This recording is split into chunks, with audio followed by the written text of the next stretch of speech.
Allohim mashina istayman, bir uy, pul, boylik. Allohdan har narsa istasangiz bo'ladi. Chunki Alloh uchun imkonsiz deyilgan biror nima yo'q. Yoqub alayhissalomga yo'qotgan ko'z nurini qaytarib bergan Alloh sizga yo'qotganlaringizni qaytarib bera olmaydimi? Ibrohim alayhissalom uchun olovni salqin bir bahorga aylantirgan Alloh sizning ichingizdagi yong'inni o'chira olmaydimi? Shuni unutmang, Alloh har narsadan ulug'vordir. Minglab qarzlar, yengib bo'lmaydigandek tuyulgan kasalliklar, sizni qiynayotgan muammolar, bular Alloh uchun nima bo'libdi? U har narsaga kuchi yetgan zotdir. Qalban, ishonch bilan undan so'rang.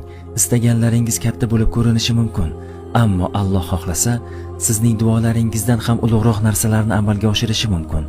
Va unutmang, duoni asl maqsadi Alloh oldida o'z ojizligingizni izhor qilish va u bilan muloqot qilishdir. Siz o'z vazifangizni bajaring, qolganini Allohga topshiring.